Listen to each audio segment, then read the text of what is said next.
अंदर आइए। चलिए।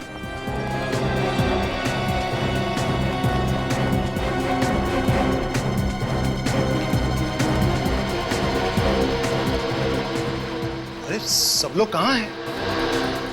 वही तो है। हो क्या रहा है यशोवर्धन जी? आप तो कह रहे थे कि शादी की तैयारियां चल रही है, फिर बाकी के लोग कहाँ हैं घर के? मैं भी यही सोच रहा हूँ सर, सब गए कहाँ? मेरा परिवार, रिश्तेदार, सारे मेहमान, कर्मचारी। जब मैं यहाँ से निकला था तो पूरे घर में चहल पहल थी। हे भगवान, मेरी बच्ची। ये आवाज, ये तो किसी की रोने की आवाज है। लगता है घर के पीछे से आ रही है। चलो देखते हैं। हाँ, ये आवाज घर के पीछे से ही आ रही है। हे भगवान, मेरी गैरहाजिरी में कहीं कोई अनर्थ तो नहीं हो गया? लेकिन तुम डरो मत, मैंने सबको चौकन्ना कर रखा है। 2 पहलवानों को बंदूकों के साथ सोनिका के कमरे के बाहर तैनात कर दिया है। इस विवाह में कोई अड़चन नहीं आएगी, मुझ पर भरोसा रखो।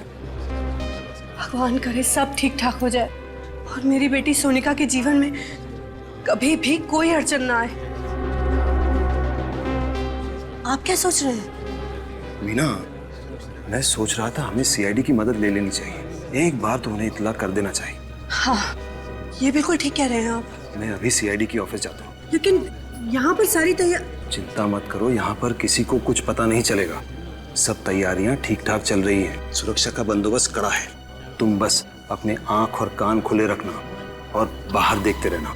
जी ठीक है, मैं ध्यान रखूंगी। लेकिन आप मुहूर्त से पहले आ जाना, वरना। चिंता मत करो, मैं जल्द ही वापस आ जाऊँ। सब ठीक हो जाएगा।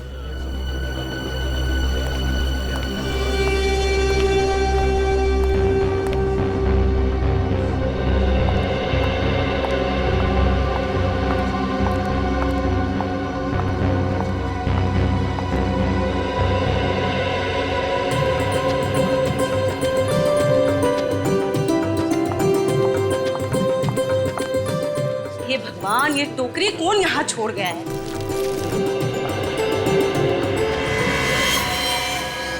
क्या है?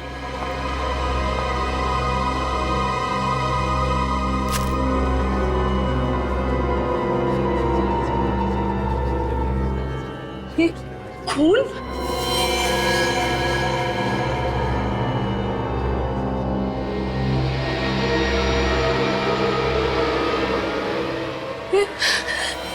इतना सारा खून यहाँ कैसे आया? यहाँ पर तो कोई है भी नहीं। फंस क्यों रहा है? खींच क्यों नहीं रहा है?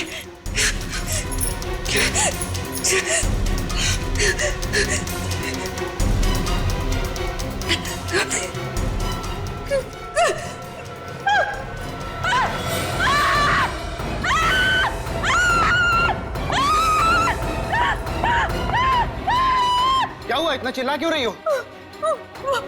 वो इस कमरे में। कमरे में? अंदर। क्या है कमरे में? अरे क्या हुआ? क्या हुआ? इतना शोर क्यों मचा रखा है? ये कह रही है कमरे में कुछ है। कमरे में कुछ है? क्या है कमरे में? आप लोग खुद ही चलकर देख लीजिए। अरे ऐसा क्या है कमरे में?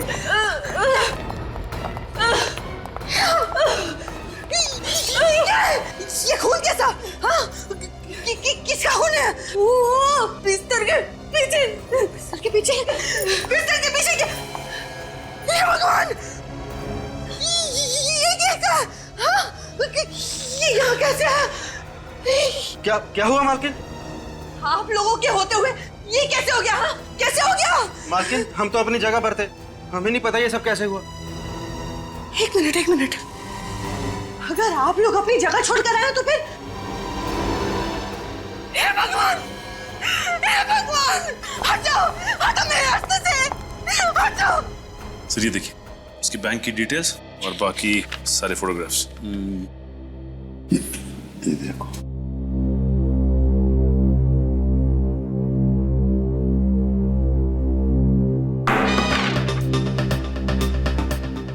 ये पेपर पढ़ने की जगह है। सॉरी। सॉरी क्या? चेहरा लटका क्यों है तुम्हारा? क्या हुआ? प्रॉब्लम है? पता नहीं सर, आजकल आदमी का दिमाग किस तरह से चल रहा है, किस हद तक सोच सकता है आदमी, उसकी सोच की तो कोई सीमा ही नहीं है। फ्रेडी, तुम कहना क्या चाह रहे हो? आजकल इस दुनिया में हर देश, हर शहर, हर गली, हर नुक्कड़ पे दहशत है। लोग एक दूसरे के खून के प्यासे होते जा रहे हैं। जातीयवाद के नाम पे दंगे फसाद हो रहे सर। पहले तो आम आदमी आतंकवाद और बम विस्फोट से डरता था, अब तो आम आदमी का सबसे बड़ा दुश्मन बनता जा रहा है सर।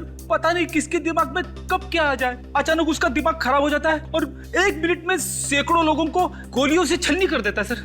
अगर आदमी किसी और चीज से नहीं मरा ना सर, तो अपनी गंदी सोच की वजह से जरूर मर जाएगा।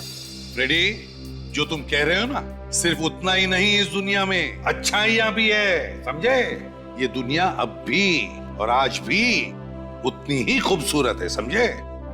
रो मत, हाँ? सर जी, मेरी मदद करो प्लीज। किस तरह की मदद, और आप है कौन? जी, मैं बंगरगढ़ गांव का सरपंच यशवर्धन।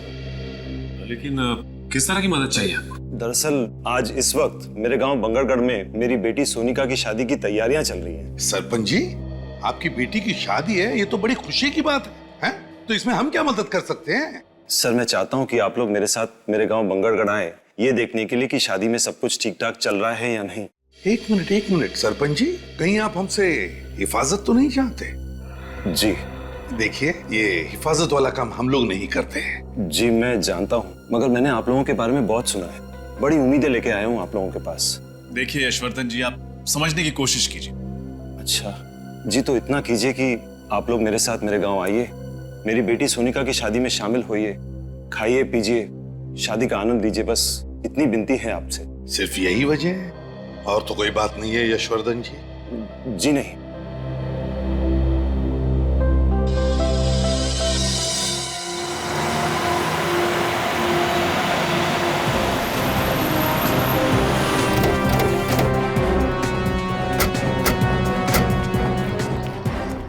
आइए, अंदर आइए। चलिए।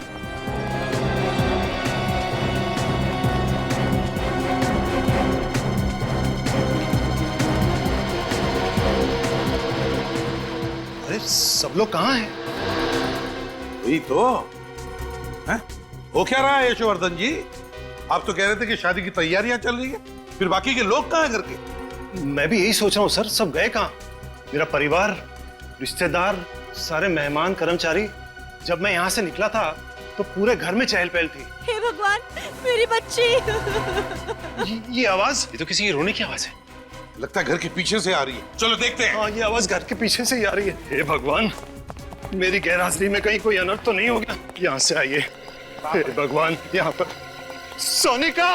अरे हे भगवान! सोनिका, सोनिका, सोनिका, ये क्या हो गया? आपने आने में बहुत देर कर दी। हमारी बच्ची सोनिका में हमेशा के लिए छोड़कर चले गए। आप जरा प्लीज पीछे हटिए। सोनिका!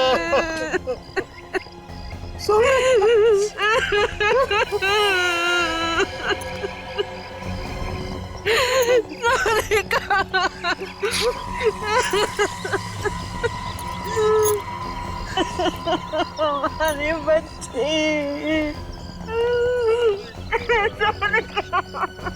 ऐसा लगता है किसी ने ऊपर से इसे धक्का दिया है। वही तो, सिर के पीछे वार करने के बाद फिर ऊपर से नीचे क्यों फेंका? इसका घाव काफी गहरा है, ऐसा लगता है किसी ने किसी भारी चीज से मारा है। वही तो, लेकिन एक बात समझ में नहीं आ रही है, सिर के पीछे इतनी जोर से भारी चीज से वार करने के बाद फिर ऊपर से नीचे क्यों फेंका?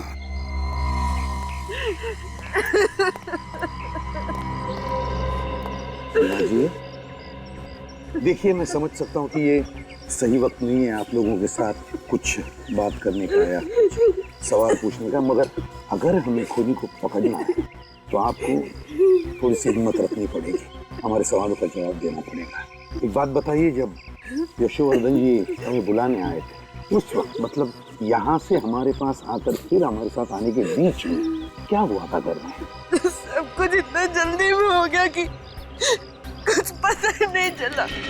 पहले कमरे में वो खून, उसके बाद वो कटा हुआ हाथ, उसके बाद मैं सोनिका के कमरे में ऊपर गई तो फिर सोनिका! दरवाजा तो खुला है। सोनिका! कमरे में कोई नहीं। सोनिका! कहाँ चली गई मेरी बच्ची? सोनिका! खिड़की की तरफ क्यों जा रहा है खून? सोनिका! यशवर्धन जी, आपकी गैर हाजिरी में बहुत कुछ हो गया है। अगर मैं घर छोड़कर गया ही नहीं होता तो ये सब कुछ नहीं होता। हम आपका दुख समझ सकते हैं।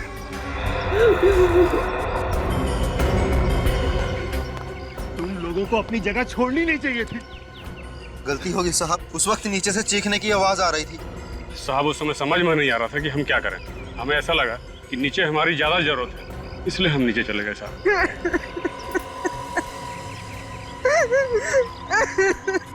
वीणा जी, क्या आप हमें वो जगह दिखा सकती है जहां पर वो खून और हाथ मिला? प्लीज। जी इस तरफ ये रखो।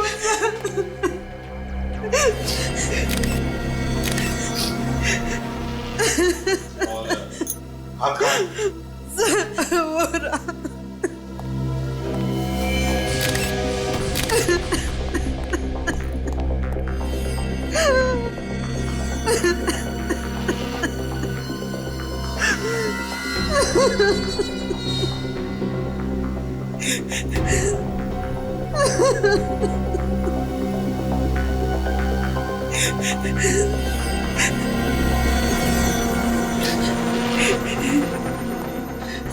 वीणा जी, यशोवर्धन जी, ये हाथ और ये खून दोनों भी नकली है।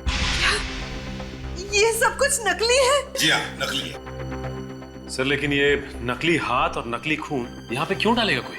सचिन, ये जो खूनी है ना, इसने जानबूझकर ये नकली हाथ और ये नकली खून इस कमरे में डाल दिया, ये सोचकर कि इसे देखते ही इस शादी से भरे घर में भगदड़ मच जाएगी, हंगामा हो जाएगा और सारे लोग यहाँ पर इकट्ठे हो जाएंगे, यहाँ तक के पहलवान भी। और बस इसी वक्त का फायदा उठाकर वो सोनिका का खून करेगा।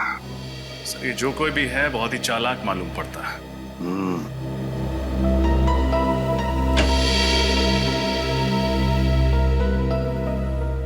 लगता है खूनी पीछे के दरवाजे से अंदर आया है। हाँ सच। अच्छा ये बताइए कि जब आप कमरे के अंदर आई तो क्या दरवाजा खुला हुआ था? हाँ साहब, खुला हुआ ही था। लेकिन उसे अंदर आते हुए किसी ने देखा कैसे? तो किसी ने तो देखा होगा। मैंने तुम लोगों को कितनी बार कहा था कि घर के सारे खिड़की दरवाजे हमेशा बंद रखो। यशोवर्धन जी प्लीज, आप जरा शांत हो जाइए और चलिए हमें सोनिका का कमरा दिखाइए। ये रहा कमरा। माय गॉड,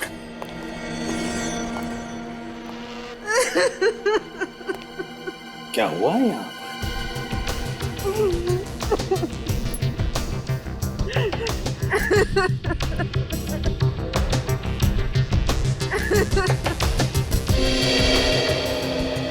ये क्या है?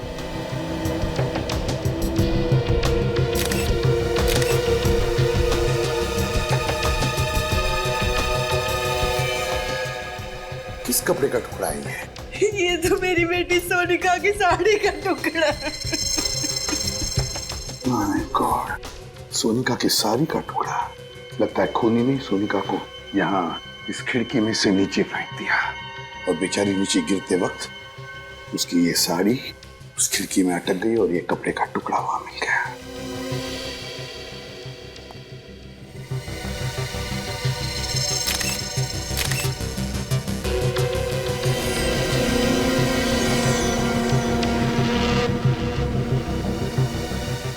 सर ये खून लगा हुआ वास उधर कबोर्ड के नीचे।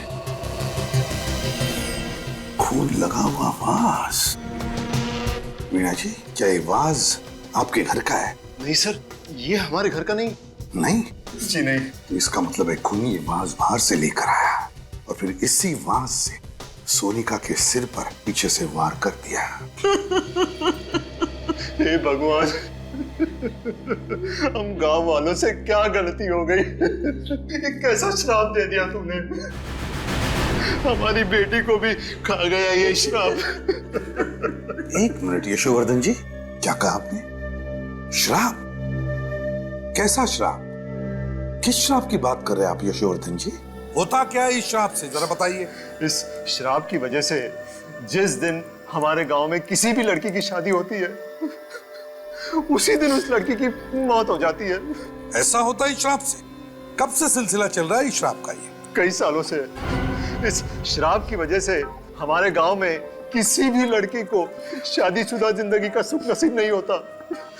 हमारे गांव में हर पिता, हर भाई डर डर के जीता है। आप लोग सच में शराब जैसी चीजों पर यकीन करते हैं? जी, ये बिल्कुल सही कह रहे हैं। हमारे गांव में इस तरह की वारदातें कई सालों से हो रही हैं। हाँ साहब, सरपंच जी बिल्कुल सही कह रहे हैं। हमने कई बार देखा है दुल्हनों को अपनी नजरों के सामने दम तोड़ते हुए। ये आप लोग किस तरह की बातें कर रहे हैं? आज के जमाने में इस तरह की बात कोई मानता है क्या? देखिए, आप लोगों की सोच आपकी जगह सही है और हमारी सोच हमारी जगह सही है। किसी भी सोच को सही या गलत करार नहीं दिया जा सकता। अच्छा चलो, मान लिया, लेकिन ये जो भी श्राप वाप है, इसकी वजह क्या है? क्या है वजह इसके पीछे? ये एक रहस्य है जिसके बारे में किसी भी गांव वाले को कुछ पता नहीं। कोई भी नहीं जानता, और फिर भी आप लोग विश्वास कर रहे हैं इस पर, हैं? यशोवर्धन जी, आपसे एक आखिरी सवाल पूछता हूं मैं। अगर आपका इतना विश्वास है इस श्राप पर, तो फिर आपने अपनी बेटी की शादी इसी गांव में क्यों की? कहीं और जगह जाकर करवा देते? बताइए। हम कभी नहीं करना चाहते थे, लेकिन सोनिका की जिद थी कि अगर उसकी डोली उठेगी तो इसी गांव से, इसी घर से उठेगी। उसकी जिद के आगे हमें झुकना पड़ा और हमने शादी की तैयारियां भी शुरू कर दी। हमने उसे बचाने की हर कोशिश की, लेकिन ये श्राप हमारी बच्ची को निकल गया। नहीं वीणा जी, देखिए, ये श्राप वाप कुछ नहीं होता, सब झूठ है ये। मेरी बात पर यकीन कीजिए, इसके पीछे कोई और है, कोई ऐसा शख्स जो सालों से आप में दहशत फैला रहा है इस श्राप के आड़, समझा? और हमें यही पता लगाना है कि है कौन ये, और हम पता लगा कर रहेंगे ही। एक बात बताइए, आपकी बेटी की शादी की तैयारियों की कोई वीडियो रिकॉर्डिंग वगैरह की है आपने? जी हाँ, है। तो ये वीडियो रिकॉर्डिंग हमें दीजिए।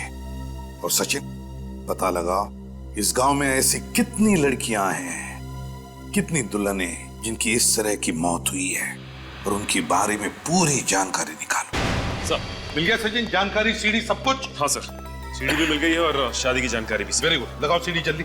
दया, कुछ तो जरूर पता चल जाएगा सारा चक्कर क्या है। सर, मुझे तो लगता है ये सारे खून उसी श्राप की वजह से हो रहे। चुप रहो फ्रेडी।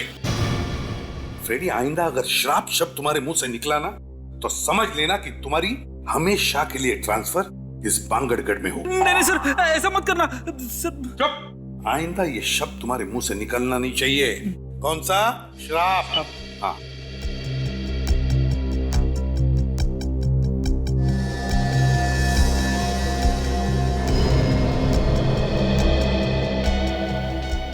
ये देखो, ये नौकरानी बाहर आ गई। गड़बड़ हो गई है, घर के सारे लोग इकट्ठा हो गए। नौकरानी कुछ कह रही है। ये सारे के सारे इस कमरे के अंदर गए। इसी कमरे में वो नकली हाथ और नकली खून मिला था।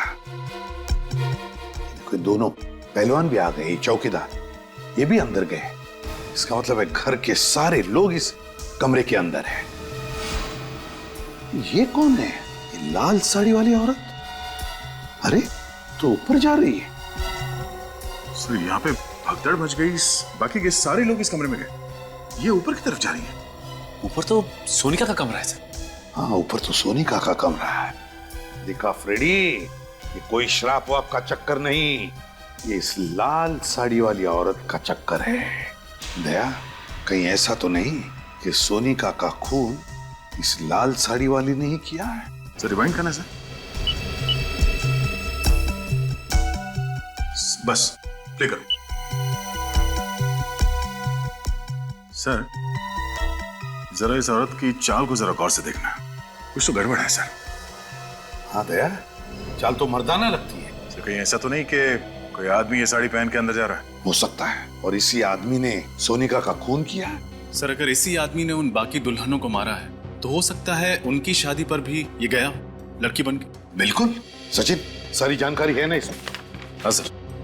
लेकिन सर, शादी की डेकोरेशन करने वाले तो सारे लोग अलग थे, यहाँ तक कि केटरर भी अलग, और तो और शादी में जो मेहमान आए थे वो भी अलग है। एक शादी में जो आया वो दूसरी में नहीं है। अच्छा, पांचों शादियों में सारे के सारे लोग अलग अलग थे, यहाँ तक कि मेहमान भी।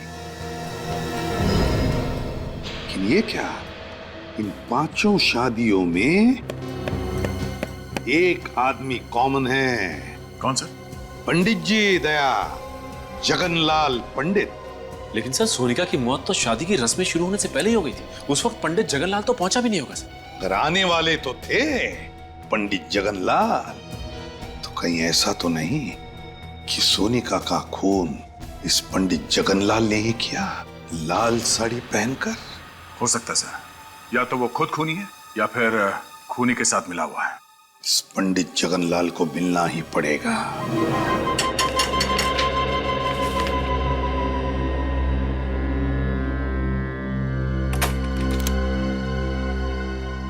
आप लोग सीआईडी से है ना? आइए। बड़ी जल्दी पहचान लिया आपने। हाँ वो तो है, छोटा सा गांव है ना, मगर सीआईडी वाले हमारे द्वार। कहिए क्या समस्या है? सब कुछ कुशल मंगल तो है ना? पंडित जी, अगर सब कुछ कुशल मंगल होता तो हम लोग यहाँ पे नहीं आते। वैसे आप तो जानते ही होंगे ना कि आपके ही गांव की एक लड़की सोनिका, उसका खून हो गया। हाँ मैं जानता हूँ, बहुत बुरा हुआ। सोनिका बिटिया को मैं बहुत अच्छी तरह से जानता था, मैं ही उसकी शादी करवाने वाला था। ये हम जानते हैं पंडित जी। आप ये बता सकते हैं कि सोनिका का खून किसने किया होगा? देखिए श्रीमान, हम पंडित हैं, हमारा काम रिश्ते जुड़वाना और शादियां करवाना है, बाकी किसी चीज से हमारा कोई संबंध नहीं है। तो पंडित जी, आप ये भी नहीं जानते होंगे कि अब तक आपके गांव में जितनी भी दुल्हनों की हत्या हुई है वो किसने की? नहीं श्रीमान, उन लड़कियों का भी खून किसने किया और क्यों किया, इस बारे में मुझे कुछ पता नहीं है। ये सारी बातें मेरी समझ से परे है। लेकिन पंडित जी, हमारी समझ में कुछ कुछ आ गया है। फिलहाल अभी हम लोग जा रहे हैं, लेकिन आपको परेशान करने दोबारा आएंगे। जी जरूर। अब बर्दाश्त नहीं हो रहा है, बहुत हो गया, अब मुझे बात करनी पड़ेगी। हेलो, बात करिए उससे मेरी। हाँ हाँ उसी से। देखो सीआईडी वाले आए थे मेरे घर पर, पूछताछ कर रहे थे। देखो बर्दाश्त नहीं होता मुझसे। हाँ ठीक है, मैं मिलने आ रहा हूँ तुमसे, पर आखिरी बार। इधर ही आ रहा है।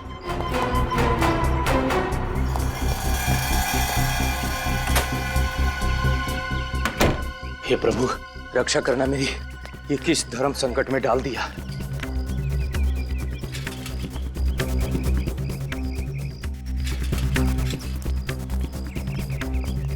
आज तो उसे मुझे बताना ही पड़ेगा। एक पंडित के घर में सीआईडी, और इस सालों की कमाई इज्जत खाक में मिल जाएगी। समझ जा पंडित, मैं तो उससे मिलना ही नहीं चाहता हूँ। आज दूध का दूध, पानी का पानी हो ही जाएगा। आज उससे मैं कह ही दूंगा कि तुम्हारे पाप के किसी भी भागीदार बनने वाला नहीं हूं मैं।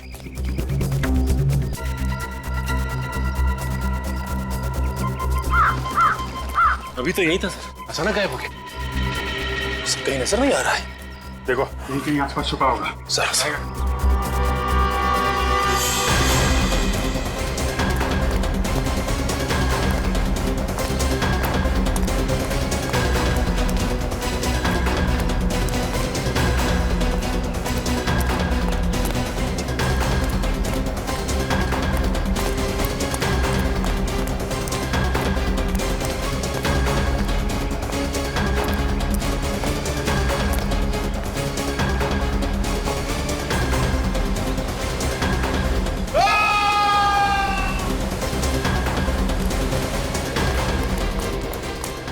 कहीं जगनलाल की आवाज तो नहीं थी?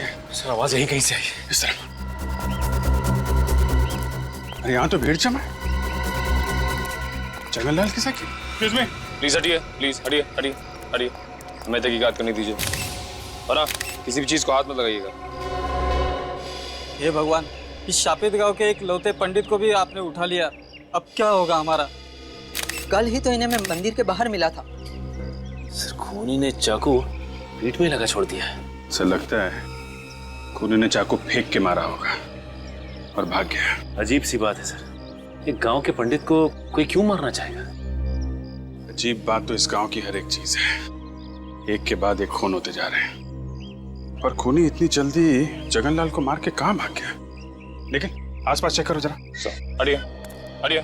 सर कहीं ऐसा तो नहीं कि जगनलाल जिस आदमी से फोन पे आखिरी बार बात कर रहा था उसी ने इसे बुलाया यहाँ पे और मार दिया?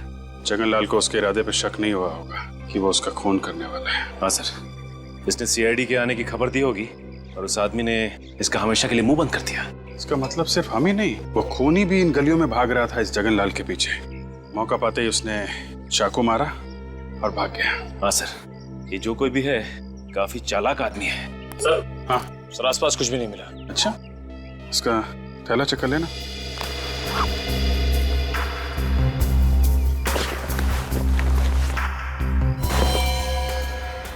मोबाइल चेक करो, आखिरी कॉल किसको किया था? सर आखिरी नंबर तो कोई लैंडलाइन नंबर है। लैंडलाइन लगा दो। रिंग तो बज रही है सर। सर घंटी यहाँ भी बज रही है कहीं पे। कट करना, फिर से लगा।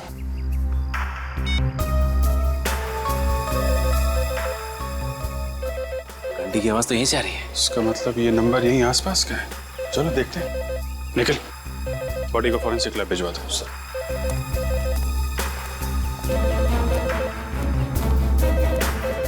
आवाज यहीं से आ रही है।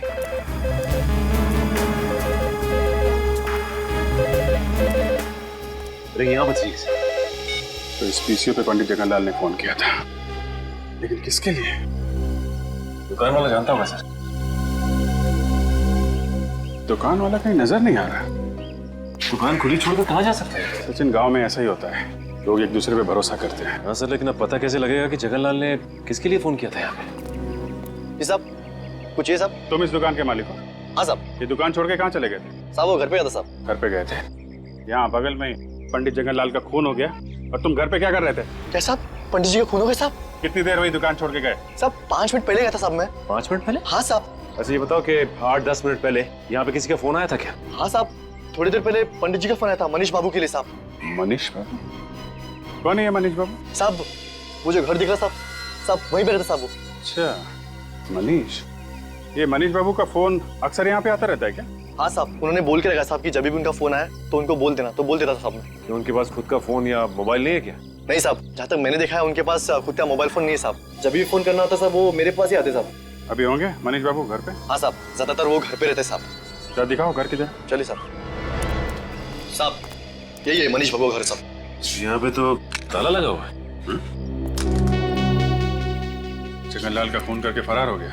ये आदमी हाथ कैसे लगेगा सर? एक काम करते हैं, घर की तलाशी लेते हैं। खोलो ताला।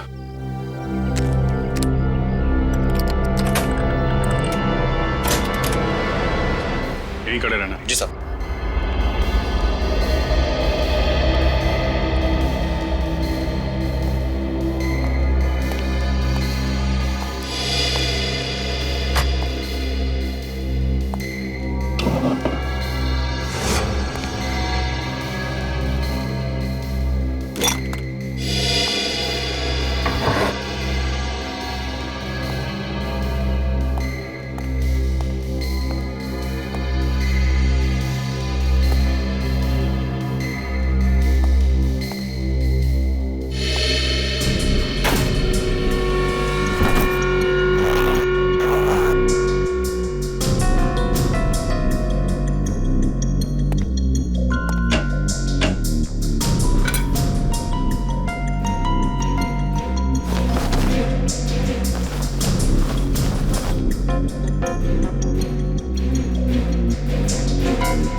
हाँ सचिन,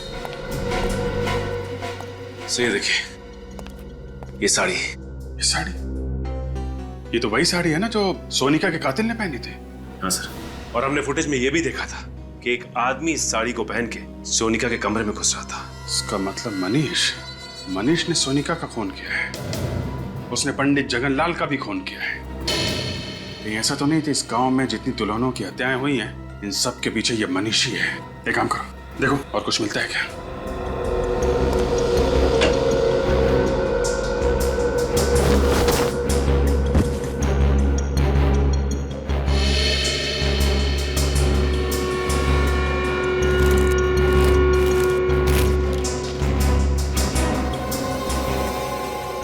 ये आदमी और ये औरत, ये फोटो, सर इस औरत को मैंने कहीं देखा है। देखा? कहाँ देखिए? याद करो सर। सोनिका के कमरे में जो फोटोग्राफ्स थी उसमें ये लड़की भी थी। सोनिका के घर पे? इसका मतलब सोनिका इस औरत को जानती होगी। और ये आदमी भी था फोटो में? सर ये आदमी तो नहीं था। फिर ये कौन है? जरा उस दुकान वाले को बुला। भाई साहब जरा अंदर आइए। जी साहब। अरे देखो, ये आदमी मनीष है। नहीं साहब, ये मनीष बाबू नहीं है साहब। क्या ये मनीष बाबू नहीं है? नहीं साहब, मनीष बाबू की तो दाढ़ी है, मूछें है और वो चश्मा भी पहनते साहब, और उनकी उम्र भी ज्यादा है साहब। ये मनीष बाबू हो ही नहीं सकते साहब। अच्छा, इस औरत को देखा कभी? नहीं साहब, इन्हें मैंने पहले कभी नहीं देखा साहब। सर हमें साड़ी तो मिल गई है, लेकिन इसका कहना है कि ये आदमी मनीष नहीं है। तो कहीं ऐसा तो नहीं कि जो आदमी सोनिका के कमरे में भेस बदल के गया था उसे मारने के लिए, वो आदमी ये फोटो वाला आदमी हो सकता है ये मनीष का कोई रिश्तेदार या फिर जान पहचान वाला हो। एक बात बताओ, ये मनीष आदमी कैसा है? मनीष बाबू को इस गांव में आए हुए 1 साल हुआ है। मैं उनके बारे में इतना कुछ नहीं जानता साहब। वो यहाँ पे अकेले रहते थे या इनके साथ कोई और भी रहता था? हाँ साहब, अकेले रहते थे साहब। अकेले? हाँ साहब। किसी को देखा यहाँ पे आते जाते उनसे मिलते? नहीं साहब, मैंने किसी को उनके घर पे आते जाते नहीं देखा साहब। ठीक, तुम जा सकते हो। अगर इस औरत की फोटो यशवर्धन के घर में है तो यशवर्धन इस औरत के बारे में जरूर जानता होगा। चलो यशवर्धन से मिलते हैं।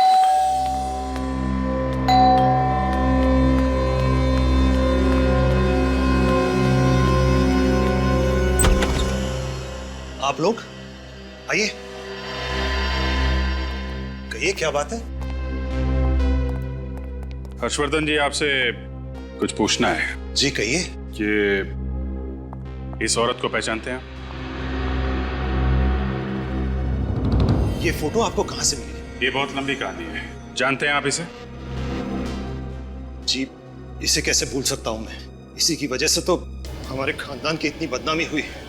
नाक कटवा दी थी इसने, हमारी बिरादरी में किसी को मुंह दिखाने लायक नहीं छोड़ा था। ऐसा क्या किया इन्होंने? और है कौन ये? ये मेरी चचेरी बहन थी, शिवानी। चचेरी बहन? जी हाँ, अब जिंदा नहीं है। मार डाला मैंने इसे। आपने मार दिया इसे? जी हाँ।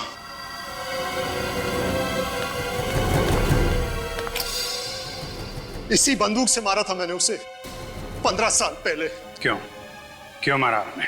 शिवानी को धीरज से प्यार हो गया था, और धीरज हमारी बिरादरी का नहीं था। और धीरज ये है? जी हाँ, यही है धीरज। इसी को लेकर आई थी यहाँ, मुंह काला करके, लाल टीका लगवाने, हमारा आशीर्वाद लेने। बाबा, ये धीरज है। इससे शादी करके मैं अपनी पूरी जिंदगी इसके साथ बिताना चाहती हूँ। शिवानी, इसे जीवन बिताना नहीं, जीवन बर्बाद करना कहते हैं। ये क्या कह रहे हैं आप? बेशरम, तू हमारे खानदान का नाम बर्बाद करना चाहती है? बाबा, आप कैसे सोच सकते हैं कि मैं ऐसा कोई कदम उठा सकती हूँ? बाबा, धीरज बहुत अच्छा लड़का है, आपको भी बहुत पसंद आएगा। बाबा, मैं तेरी हिम्मत कैसी हुई ऐसी बात करने की? अगर मुझे पता होता कि तुम हमारे खानदान का नाम इस तरह रोशन करेगी तो मैं तुझे पैदा होते ही मार देता। बाबा, आप मुझसे ऐसे कैसे बात कर सकते? मैंने कभी सोचा भी नहीं था कि आप मुझसे इतनी घिनौनी बात करेंगे। तू मुझे समझाने की बात कर रही है? अरे समझना तो तुझे चाहिए बाबरी। हमारे खानदान में, हमारी जाति में, हमारी बिरादरी में बाहर के किसी लड़के से ना किसी ने शादी की है और ना कोई कर पाएगा। भैया, भैया आपको समझाइए ना बाबा को। शिवानी, तुमने जो कुछ किया गलत किया। भैया, आप भी? हाँ, ये भी। हम सब तेरे खिलाफ हैं। सब अंधे हो चुके हैं, आप सब अंधे हो चुके हैं। आपके अहंकार और अंधविश्वास ने आपको अंधा कर दिया है। बाबा, धीरज दूसरी बिरादरी का हुआ तो क्या हुआ? वो अच्छा इंसान नहीं हो सकता।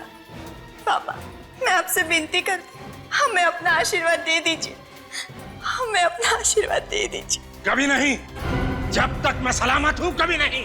लेकिन बाबा, वो शिवानी, इनके सामने अपने आंसू बहाने से कोई फायदा नहीं। चलो।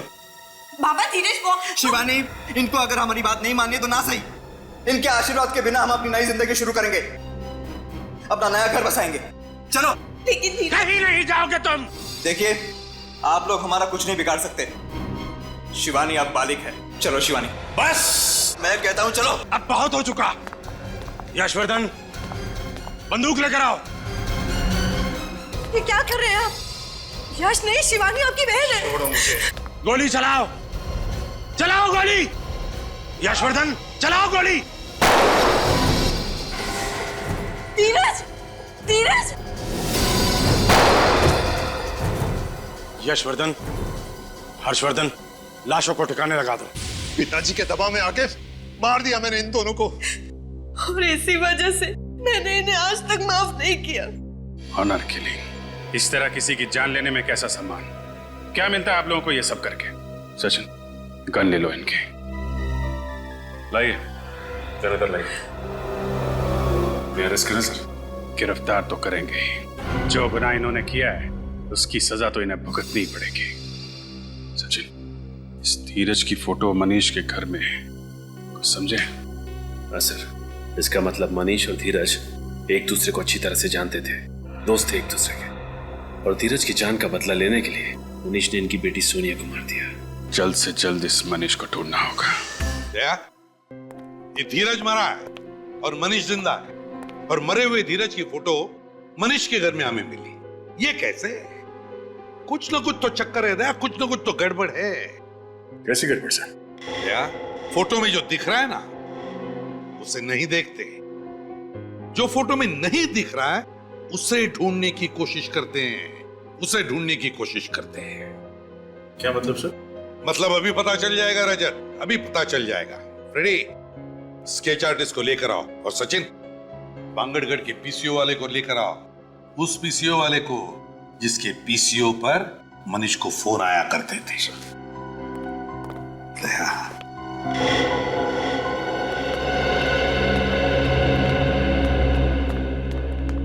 आइए।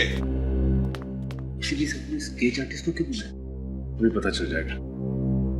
ये चेहरा देखो, हम चाहते कि ये चेहरा बनाया।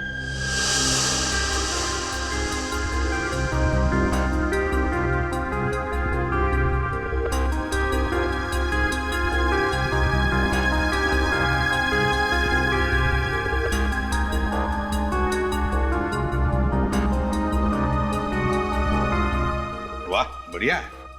एक काम करो, अब इस चेहरे पर मोटी सी मूछें और दाढ़ी भी बनाओ। हाँ?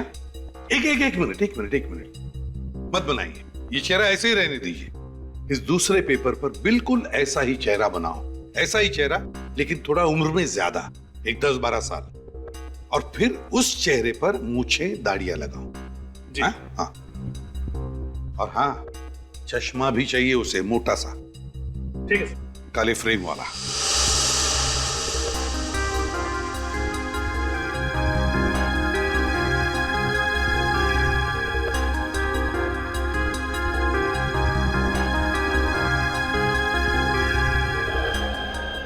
देखा दया, मेरा शक सही निकला। ये मनीष ही धीरज है? हाँ साहब, यही मनीष बाबू है साहब। एक सेकंड। ये आदमी तो उस दिन भीड़ में था जब हमने सोनिका की लाश देखी थी। इसका मतलब है आज का मनीष मरा हुआ धीरज है। मगर सर, धीरज को तो गोली लगी थी, फिर वो बच कैसे गए? इसका मतलब धीरज कभी मरा ही नहीं और मनीष बाबू बनकर सबकी आंखों में धूल झोंकता रहा। एग्जैक्टली। हमें किसी तरह से इस मनीष को पकड़ना होगा। मनीष उर्फ धीरज को ढूंढेंगे कैसे सर? ढूंढेंगे फ्रेडी, ढूंढेंगे। फिर से बांगड़गढ़ गांव में शादी होगी, दुल्हन सजेगी, और ये बाराती भी आएगा।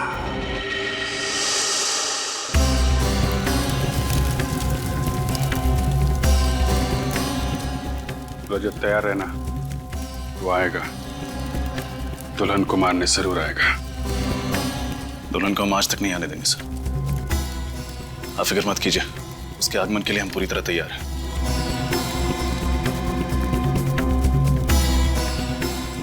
पंडित जी, याद है ना विघ्न आने पे कौन सा मंत्र पढ़ना है? जी साहब, मालूम है।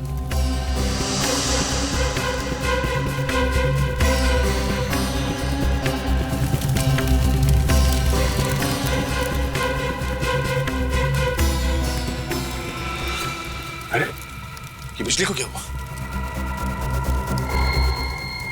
खूनी आ चुका है। रजत, तैयार रहना। ये बिजली नहीं, कुछ और ही है। सही कहा तुमने, हमारे गांव के दुल्हनों पर किसी तरह का श्राप लगा है। ये बिजली उस श्राप की वजह से ही गई है। हाँ, ये श्राप कहीं हमें भी ना ले डूबे। हाँ, यहाँ से भाग जाने में हमारी समझदारी है। हमें शादी में आना ही नहीं चाहिए था। चलो यहाँ से। हाँ चलो। एक्सक्यूज मी, एक मिनट। कहाँ जा रहे हैं आप लोग? कोई भी कहीं नहीं जाएगा, बाहर नहीं जाएगा कोई भी। आप लोग यहीं रुकिए प्लीज, कहीं मत जाइए। देखिए हमें जाने दीजिए, हम लोग मरना नहीं चाहते। कुछ नहीं होगा, हम लोग यहाँ पर है ना। आप लोग प्लीज कोई बाहर नहीं जाएगा, यहीं रुकिए। साहब अभी तक वो नजर नहीं आया। तुम घबराओ मत, मैं देख के आता हूँ क्या हुआ है। रुकिए प्लीज।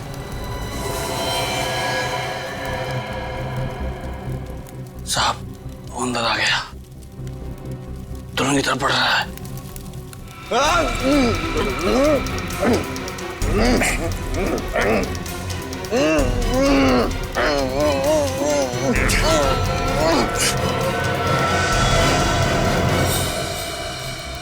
अरे तुम दुल्हन नहीं हो?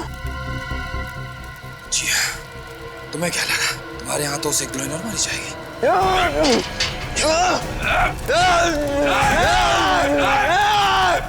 आगे मत आना, जला दूंगा, जला दूंगा, जला दूंगा, सबको जला दूंगा, जला दूंगा, जला दूंगा, मैं जला दूंगा, मैं जला दूंगा, जला दूंगा, मैं जला दूंगा।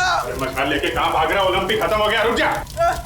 मैं जला, कहाँ जा रहा है? जला, मैं हाँ अपने आप को जला दूंगा, जला दूंगा, जला दूंगा। अपने आप को जला लेगा? मैं अपने आप को जला सकता हूँ। मनीष और धीरज, जिसने गांव की इतनी मासूम दुल्हनों को मौत के घाट उतारा है, सोनिका का और पंडित जगनलाल का खून किया ऐसा अपराधी, क्या लगता है रजत अपने आप को जला पाएगा? नहीं सर, इसकी शक्ल देख के तो नहीं लगता। क्या बात कर रहे हो? आप लोगों को मेरी बातों पर यकीन नहीं आ रहा है? मैं खुद को जला सकता हूँ। अच्छा ठीक है, जला ले। देखो निकल गई सारी हवा। मैं अपने आप को पूरी तरह से जला दूंगा, सर से पांव तक जला दूंगा। नहीं सर, मुझे नहीं लगता ये अपने आप को जला सकता। देखिए माथे पे तो पसीना आ चुका है। और इसके पैर भी कांप रहे हैं। जलाओ, जलाओ, जलाओ तुझे, हैं? जलाओ।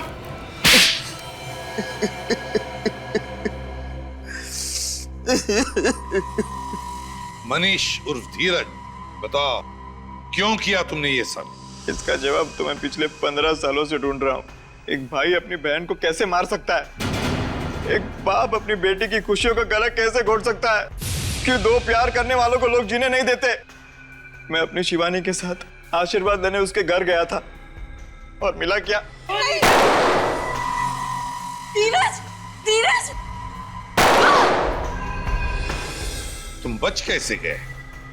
जिसको राम राखे उसको कौन चाखे। एक गांव वाले ने यशवर्धन और हर्षवर्धन को मुझे और शिवानी की लाश को ठिकाने लगाते हुए देख लिया था जंगल में।